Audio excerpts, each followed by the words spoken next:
All right.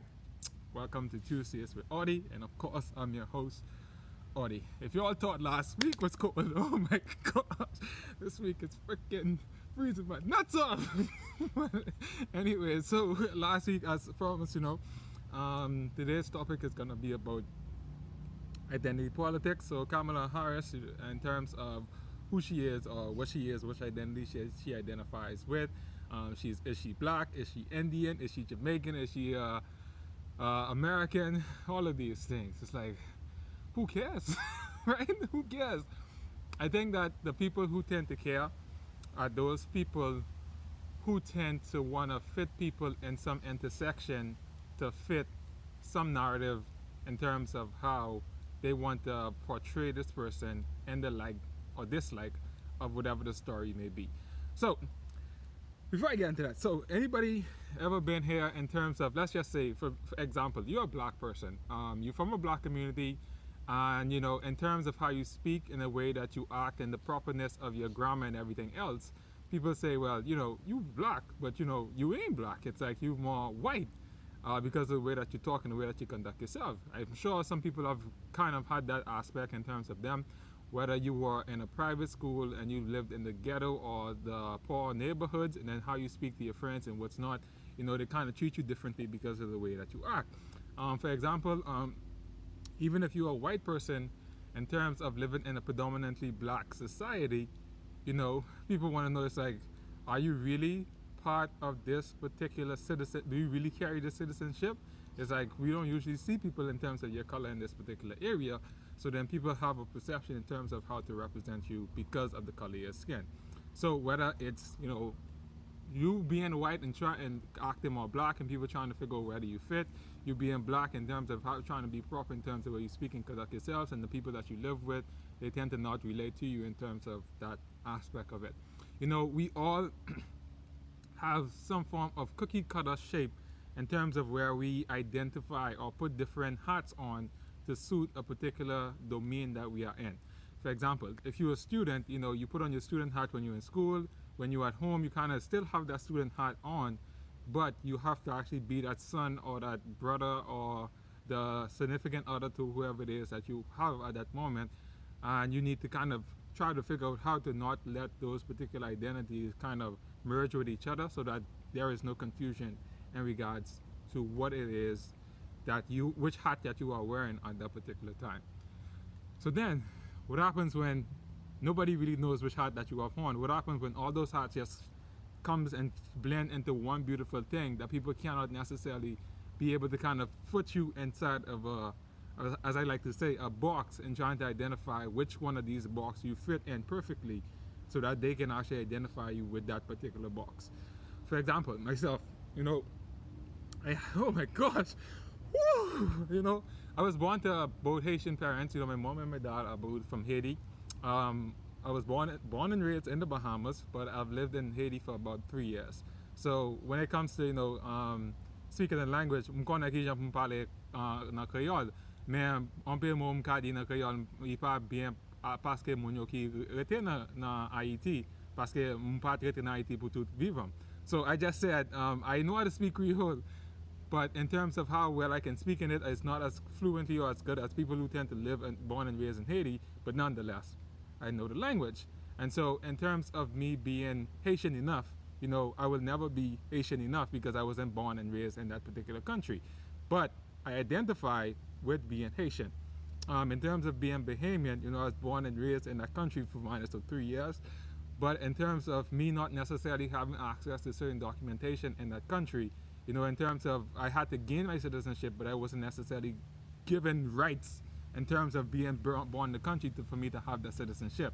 So therefore, I can identify with both being Bahamian and also Haitian.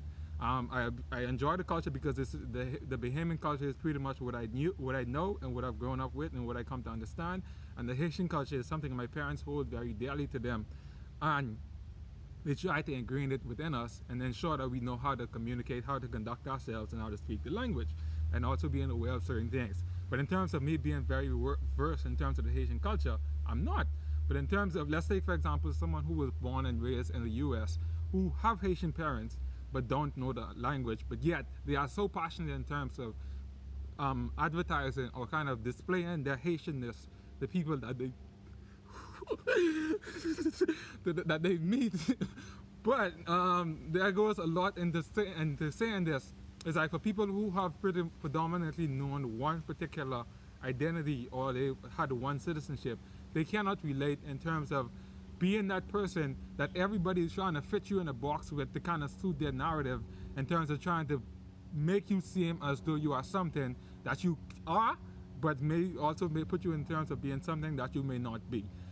It's like I think I've heard this in Yuval Noah Harari's book, where he talked about a tree. For example, you put a tree in a country, and this tree only knows this country and all the things that the tree needed for the tree to actually become the best tree that it possibly can be was from that particular country. Even though the tree may be foreign, but to that tree, that country is all it knows.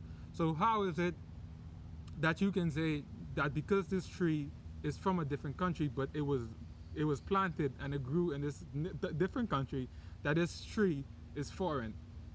It's like, how do you fit this tree into the fact that it's not of this country, but then that country was the only country that it knew in terms of giving it the resources and everything that it needed for it to become a full-blown tree.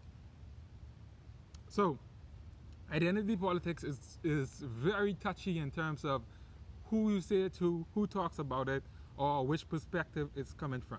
Because if someone, in terms of myself, if I'm doing bad, in terms of if I were to do something like, for example, I don't know, God forbid, end up in jail or doing some very outrageous thing, it's like my boy Lenny, I love this boy. He would always say is that, if you, like how I'm in the States, right, he would always say, if you would end up in jail, they could send you back home, right? And I was like, yeah, it'd be good to back home. He'd be like, no, I don't mean the Bahamas. I mean, they send your hip back to Haiti. And I would laugh, like, you stupid. He's like, no, but it's like, once you do something wrong, it's like, they will not accept you because you are not behaving enough. And sometimes I look at it and be like, you crazy. But then it just goes to show you that if you're doing bad in terms of your identity and having mixed identities, the wrongness that you do, nobody wants to associate themselves with you in terms of that.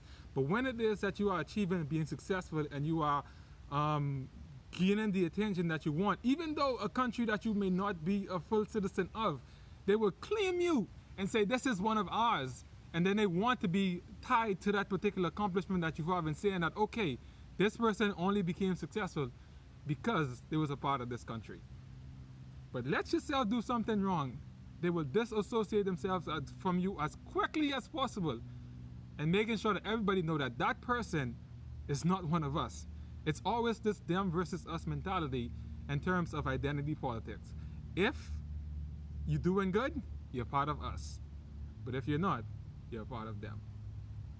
So what happens to those people who are facing those particular circumstances where they are not uniquely a them and uniquely a us, but there are some place in the middle of this them versus us mentality, and they don't know where they fit in this whole entire box concept of just being them or us.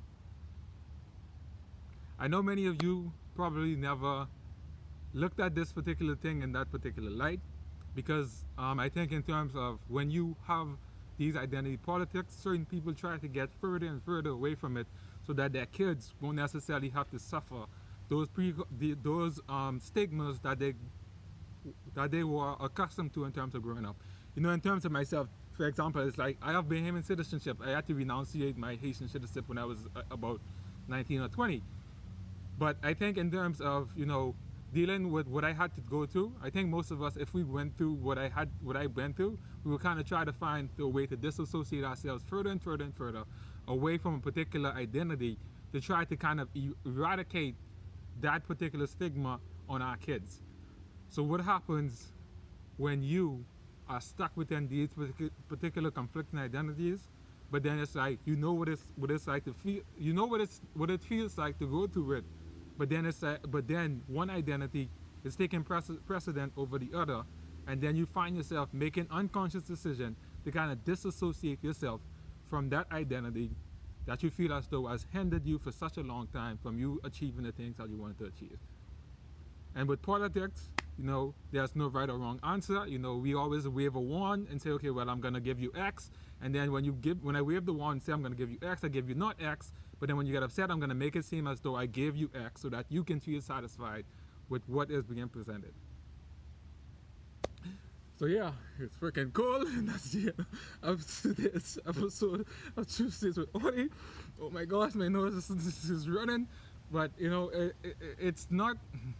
I don't even know if I want to continue in terms of talking about this, but in terms of the book that I'm actually writing, I went into kind of some depth in regards to this identity politics concept, and really sat down and kind of write and did a lot of wrong things, but then at the end of it all, I kind of said what I needed to say in a way that could be relatable and very much appreciated by anybody who reads it but hasn't necessarily went through or experienced those particular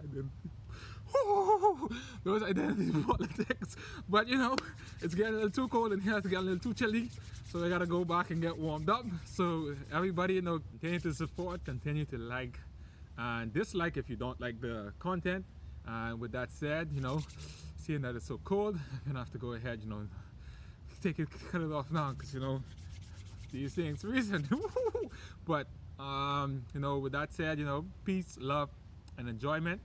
And until next time, deuces, I'm outie. Peace.